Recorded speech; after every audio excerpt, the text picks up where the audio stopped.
ഇന്ന് നമുക്ക് നല്ലൊരു അടിപൊളി അച്ചാറുണ്ടാക്കിയാലോ. ഇതൊരുപാട് നാൾ കേടുകൂടാതെ സൂക്ഷിക്കാനും പറ്റും. അതിനുള്ള ടിപ്സുകളൊക്കെ ഞാൻ ഇതിൽ പറയുന്നുണ്ട്. ഞാനിത് ഉണ്ടാക്കുന്നത് മീൻ വെച്ചിട്ടാണ് കേട്ടോ. ഇത് നമുക്ക് മക്കൾക്ക് കൊടുത്തുവിടാനോ ഇല്ലെങ്കിൽ വീട്ടിലുണ്ടാക്കി വെക്കാനോ ഒക്കെ പറ്റും. ഇതൊരു പീസ് എടുത്തിട്ട് ചോറ് കഴിക്കാനും ചപ്പാത്തിക്കും ഒക്കെ കഴിക്കാൻ പറ്റുന്ന നല്ലൊരു കിടിലൻ അച്ചാറാണ്.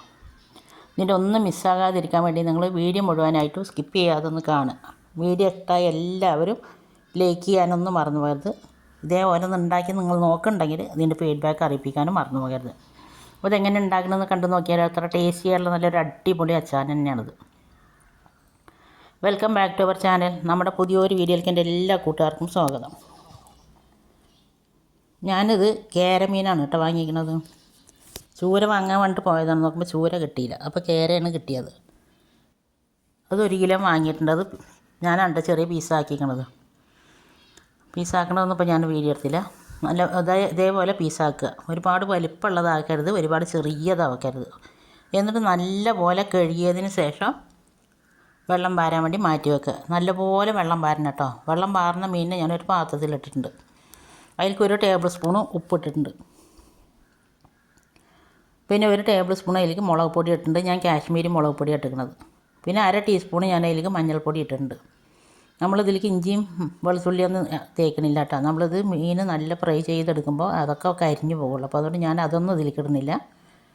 അതിൻ്റെ ഒന്നും ആവശ്യമില്ല. അതൊക്കെ നമ്മൾ അച്ചാർ ഇടുമ്പോൾ ചേർത്തിട്ടുണ്ട്. പിന്നെ ഇത് നല്ലപോലെ മിക്സാക്കിയതിന് ശേഷം ഞാൻ അരമണിക്കൂറോടെ മാറ്റി വെക്കുന്നുണ്ട്.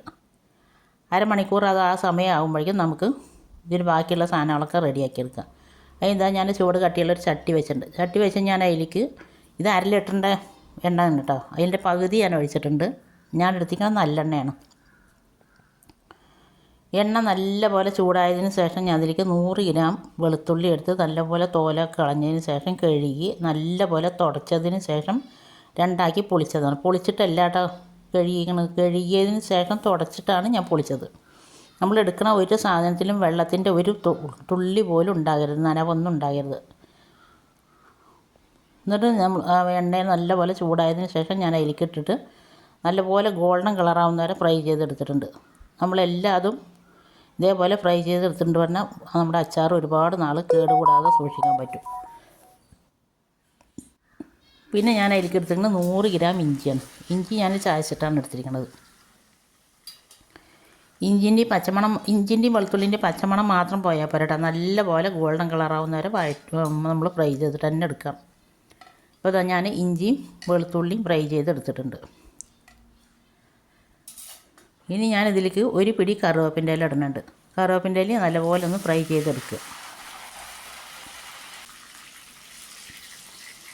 വീഡിയോ കണ്ടുകൊണ്ടിരിക്കുമ്പോൾ നിങ്ങൾക്ക് ഇഷ്ടമാകുന്നുണ്ടെങ്കിൽ വീഡിയോക്ക് എല്ലാവരും ലൈക്ക് ചെയ്യാനും സബ്സ്ക്രൈബ് ചെയ്യാതെ കാണുന്ന പുതിയ കൂട്ടുകാരുണ്ടെങ്കിൽ ഒന്ന് സബ്സ്ക്രൈബ് ചെയ്ത് സപ്പോർട്ട് ചെയ്യാനും കൂടി മറക്കരുത് കേട്ടോ. പിന്നെ ഈ റെസിപ്പി നിങ്ങൾക്ക് ഇഷ്ടമായ നിങ്ങൾ ഇതേപോലെ ഒന്ന് ഉണ്ടാക്കി നോക്കുക. നിങ്ങളുടെ ഫ്രണ്ട്സ് ആൻഡ് ഫാമിലി ഗ്രൂപ്പിലേക്ക് ഒന്ന് ഷെയർ ചെയ്ത് കൊടുത്തും കൂടി നമ്മളൊന്ന് സപ്പോർട്ട് ചെയ്യാനൊന്നും മറന്നു പോകരുത്. ഇതാ കറിവേപ്പില ഞാൻ പൊരിച്ച് കോരി വെച്ചിട്ടുണ്ട് കേട്ടോ. ഇനി നമ്മളിതാ മീൻ അരമണിക്കൂർ കഴിഞ്ഞിട്ടുണ്ട്. ഒരു പൊട്ട് പോലും മീനൊന്നും ഉറന്നിട്ടില്ല. ഒരു പൊട്ട് പോലും വെള്ളമില്ലാണ്ട് വേണം നമ്മൾ മസാല തേക്കാൻ. അപ്പോൾ പിന്നെ വെള്ളം ഉറന്നു വരില്ല. എന്നിട്ട് അതേ എണ്ണയിലേക്ക് തന്നെ ഇട്ടിട്ട് ഞാൻ മീനൊന്ന് ഫ്രൈ ചെയ്തെടുക്കുന്നുണ്ട്. നമ്മൾ ഈ എണ്ണയിൽ ഇഞ്ചിയും വെളുത്തുള്ളിയൊക്കെ പൊരിച്ച കാരണം കൊണ്ട് അതിൻ്റെയൊക്കെ ഫ്ലേവർ മീനിലേക്ക് ഉണ്ടാവും കേട്ടോ. നല്ല ടേസ്റ്റും ഉണ്ടാവും. മീൻ ഇട്ട് കൊടുക്കുമ്പോൾ നല്ല വിളർത്തി ഇട്ട് കൊടുക്കുക. വിളർത്തി ഇട്ട് കൊടുത്തതിന് ശേഷം ഒരു 3 മിനിറ്റ് കഴിഞ്ഞതിന് ശേഷം തിരിച്ചിടുക. 2-3 മിനിറ്റ് കഴിഞ്ഞതിന് ശേഷം മാത്രം തിരിച്ചിടുക. മീൻ മീഡിയം ഫ്ലെയിമിലിട്ടിട്ട് നല്ലപോലെ ഫ്രൈ ചെയ്തെടുക്കുക. സമയമൊന്നും ഞാൻ പറയണില്ല. അത് ഓരോരുത്തരുടെ അടുപ്പും ചട്ടിയൊക്കെ അനുസരിച്ചിട്ടായിരിക്കും സമയത്തിൻ്റെ അത്. മീനിൻ്റെ ഉള്ളൊക്കെ നല്ലപോലെ വെന്ത് കിട്ടണം. മീനിൻ്റെ ഉള്ളിൽ വെന്തിട്ടില്ല എന്ന് പറഞ്ഞിട്ടുണ്ടെങ്കിൽ അച്ചാർ പൂപ്പലടിക്കുള്ളൂ. ഇങ്ങനെ ചെറിയ കാര്യങ്ങളാണ്. പക്ഷേ അതൊക്കെ ഒന്ന് ശ്രദ്ധിച്ചില്ലെങ്കിൽ നമ്മുടെ അച്ചാർ പെട്ടെന്ന് കേടുവരും. അങ്ങനെ തിരിച്ചും മറിച്ചൊക്കെ ഇട്ടിട്ട് നല്ലപോലെ ഞാൻ ഫ്രൈ ചെയ്തെടുത്തിട്ടുണ്ട്. ഇനി എണ്ണയിൽ ഒരുപാട് മൊരിയൊന്നും ഉണ്ടാവില്ല കേട്ടോ. നമ്മളിതിങ്ങനെ ഡീപ്പ് ഫ്രൈ ചെയ്യുമ്പോൾ നമ്മൾ ഇഞ്ചി മസാലയൊക്കെ മീനിൽ തേച്ചിട്ടുണ്ടെങ്കിൽ അതങ്ങനെ അത്ര നേരം കിടന്നിട്ട് കരിഞ്ഞു പോകുള്ളൂ. അതുകൊണ്ടാണ് ഞാൻ ഇഞ്ചി മസാല ഒന്നും മീനിൽ തേക്കാതിരുന്നത്. അപ്പോൾ ആദ്യത്തെ ഞാൻ പൊരിച്ച് കോരിയുണ്ട്. അതുപോലെ തന്നെ ബാക്കിയുള്ളത് നമുക്കിതുപോലെ ഒന്ന് പൊരിച്ച് കോരിയെടുക്കാം. ഞാൻ 3 പ്രാവശ്യമായിട്ടാണ് പൊരിച്ചെടുക്കുന്നത്. ഇനി ബാക്കി ഇത് അത്ര ഉണ്ട് കേട്ടോ. അതും കൂടി നമുക്ക് പൊരിച്ചെടുക്കാം. അപ്പോൾ അതവിടെ കൊടുന്ന് പൊരിയട്ടെ. ആ സമയം കൊണ്ട് നമുക്ക് ഇതിലേക്ക് വേണ്ട പൊടികളൊക്കെ ഒന്ന് റെഡിയാക്കി വെക്കാം. നമ്മൾ പൊടികളൊക്കെ ഒന്ന് റെഡിയാക്കി വെക്കുമ്പോൾ പെട്ടെന്ന് തന്നെ നമുക്ക് അതിലേക്ക് എണ്ണയിലേക്ക് ഇടാമല്ലോ. അതിന് വേണ്ടി ഞാൻ 2 ടേബിൾ സ്പൂൺ കാശ്മീരി മുളക് പൊടിയും 1 ടേബിൾ സ്പൂൺ നല്ല എരിവുള്ള മുളക് പൊടിയാണ് ഇട്ടിരിക്കുന്നത്. പിന്നെ ഒരു 1/2 ടീസ്പൂൺ മഞ്ഞൾപ്പൊടി ഇട്ടിട്ടുണ്ട്. ഇപ്പോൾ നമ്മുടെ മീനൊക്കെ ഫുള്ളായിട്ട് ഞാൻ പൊരിച്ചെടുത്തിട്ടുണ്ട്. ഇനി ഞാൻ അതേ എണ്ണയിലേക്ക് തന്നെ 1 ടീസ്പൂൺ കടുക് ഇട്ട് കൊടുക്കുന്നുണ്ട്. നമ്മൾ മീൻ പൊരിച്ച മൊരി മുഴുവനായിട്ട് കോരി എടുക്കണം കേട്ടോ. ആ മൊരിയൊക്കെ നല്ല ടേസ്റ്റ് ഉണ്ടാവും. കടുക് ഇട്ടിട്ട് നല്ല പോലെ പൊട്ടി വരുന്ന സമയത്ത് നമുക്കിതിലേക്ക് 1 ടീസ്പൂൺ ഉലുവ ഇട്ട് കൊടുക്കുക. നിങ്ങളുടെ അടുത്ത് ഉലുവൻ്റെ പൊടി ഉള്ളത് എന്നുണ്ടെങ്കിൽ ലാസ്റ്റ് ഇട്ട് കൊടുക്കാൻ വേണ്ടിയിട്ടാണ്. എൻ്റെ അടുത്ത് ഉലുവൻ്റെ പൊടിയില്ല, അപ്പോൾ ഞാൻ ഉലുവ തന്നെ ഇട്ട് കൊടുത്തിരിക്കുന്നത്. പിന്നെ അതുപോലെ ഒരു തുണ്ട് കായം ഞാൻ ഇട്ട് കൊടുക്കുന്നുണ്ട്. എൻ്റെ അടുത്ത് കട്ടിക്കായമാണ്, അപ്പോൾ ഞാനത് ഒരു തുണ്ട് ഇട്ട് കൊടുത്തിട്ടുണ്ട്. ഇത് നമ്മൾ അച്ചാറൊക്കെ ആയി വരുമ്പോഴേക്കും തന്നെ അത് നല്ലപോലെ അലിഞ്ഞ് കിട്ടും. അപ്പോൾ കായും ഉള്ളിയും കടുകും ഉലുവൊക്കെ നല്ലപോലെ പൊട്ടി വന്നതിന് ശേഷം നമ്മളിത് വറുത്ത് വെച്ച വെളുത്തുള്ളിയും കറിവേപ്പിലയും ഇഞ്ചി ഞാൻ കൈ കൊണ്ടൊന്ന് പൊടിച്ചിട്ട് ഇട്ട് കൊടുക്കുന്നുണ്ട് കേട്ടോ. നല്ലപോലെ ഒന്ന് പൊടിച്ചിട്ടാണ് ഇട്ട് കൊടുക്കുന്നത്. എല്ലാം പാടിട്ടിട്ട് നല്ലപോലെ ഒന്ന് മിക്സാക്കി കൊടുക്കുക. ഇനി ഒരുപാട് ഇത് വഴറ്റിയെടുക്കേണ്ടെന്ന് ആവശ്യമില്ല. എല്ലാം പാടെ ഒന്ന് മിക്സാക്കി എടുത്താൽ മതി. അതിന് ശേഷം നമുക്ക് പൊടികൾ ഇട്ട് കൊടുക്കുക. പൊടികൾ ഇട്ട് കൊടുക്കുമ്പോൾ ഒന്നുമില്ല ലോ ഫ്ലെയിമിൽ ഇട്ട് കൊടുക്കുക, അല്ലെങ്കിൽ ഫ്ലെയിം ഓഫാക്കിയിട്ട് ഇട്ട് കൊടുക്കുക.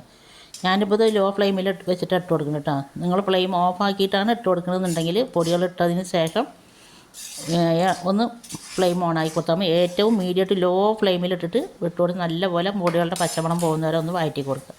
അതിന് ശേഷം അതിലേക്ക് നമുക്ക് മസാലയ്ക്ക് ആവശ്യമായിട്ടുള്ള ഒരു ഉപ്പിട്ട് കൊടുക്കുക. ഞാൻ 1 ടേബിൾ സ്പൂൺ ഉപ്പിട്ട് കൊടുത്തിട്ടുണ്ട്. നമ്മൾ മീനിലേക്ക് ഉപ്പിട്ടിട്ടുണ്ട്, അത് നോക്കിയതിന് ശേഷം മാത്രം ഇട്ട് കൊടുക്കുക. അതിൻ്റെ മുളകിൻ്റെ പച്ചമണം മാറിയതിന് ശേഷം ഞാനിതിലേക്ക് മീനിട്ട് കൊടുത്തിട്ടുണ്ടായിരുന്നു. മീനിട്ട് നല്ലപോലെ ഇളക്കിയതിന് ശേഷം ഞാൻ അതിലേക്ക് ഒരു 1/2 കപ്പ് വിനാഗിരി ഒഴിച്ച് കൊടുക്കുന്നുണ്ട്. സുർക്കല്ല, ഇതിൽ 1/2 കപ്പ് പോരാട്ടോ. 1 കപ്പ് ഇട്ട് 1.5 കപ്പ് വരെ നിങ്ങൾക്ക് ഒഴിച്ച് കൊടുക്കാം. പക്ഷേ എനിക്കിത് എൻ്റെ മോനിക്ക് കൊടുത്തയക്കാൻ വേണ്ടിയിട്ടുള്ളതാണ്. അതുകൊണ്ടാണ് ഞാനിതിൽ എണ്ണയും കമ്മിയാക്കിയിരിക്കണം, പിന്നെ വിനാഗിരിയും കമ്മിയാക്കിയിരിക്കുന്നത്. നമുക്കത് പാർസൽ കൊടുത്തയക്കുമ്പോൾ അതങ്ങനെ ഒലിക്കുള്ളൂ. ഇനി നമ്മൾ ഒഴിച്ച വിനാഗിരി മീഡിയം ഫ്ലെയിമിലിട്ട് നല്ലപോലെ ഒന്ന് തിളപ്പിക്കുമ്പോൾ മീനിലേക്കൊക്കെ വിനാഗിരി നല്ലപോലെ ഒന്ന് പിടിച്ച് കിട്ടും. അതിന് ഇടയ്ക്കൊന്ന് ഇളക്കി കൊടുക്കുക. എന്നിട്ട് എണ്ണ ഒന്ന് തെളിഞ്ഞ് വരും. ആ സമയത്ത് നമുക്കത് ഫ്ലെയിം ഓഫാക്കുക. ഫ്ലെയിം ഓഫാക്കിയതിന് ശേഷം നല്ലപോലെ ചൂടാറണം. ഇത് ഇരുമ്പ് ചട്ടി ആയതുകൊണ്ട് ഞാനത് പെട്ടെന്ന് ഇതൊന്ന് മാറ്റിയെടുക്കുന്നുണ്ട്. നല്ലപോലെ ചൂടാറിയതിന് ശേഷം നമ്മളിത് ബോട്ടിലാക്കുക. അതിന് മുമ്പ് ബോട്ടിലാക്കരുത്. നല്ലപോലെ ചൂടാറിയതിന് ശേഷം മാത്രം ബോട്ടിലാക്കുക. എന്നിട്ട് പിന്നെ അതൊന്ന് അച്ചാർ എടുക്കണ സ്പൂണായാലും നമ്മൾ ആക്കി വെക്കണ കുപ്പി ആയാലും ഒരു തുള്ളി പോലും വെള്ളം ഉണ്ടാകാൻ പാടില്ല. നല്ലപോലെ വെയിലത്ത് വെച്ച് ഉണക്കിയതിന് ശേഷം മാത്രം ബോട്ടിലാക്കുക. പിന്നെ എടുക്കണ സ്പൂണിൽ ഒരു തുള്ളി വെള്ളം ഇല്ലാണ്ട് എടുക്കുക. അങ്ങനെയൊക്കെ ശ്രദ്ധിച്ചിട്ട് പറഞ്ഞാൽ അത് ഒരുപാട് നാൾ കേടുകൂടാതെ തന്നെ സൂക്ഷിക്കാൻ പറ്റും.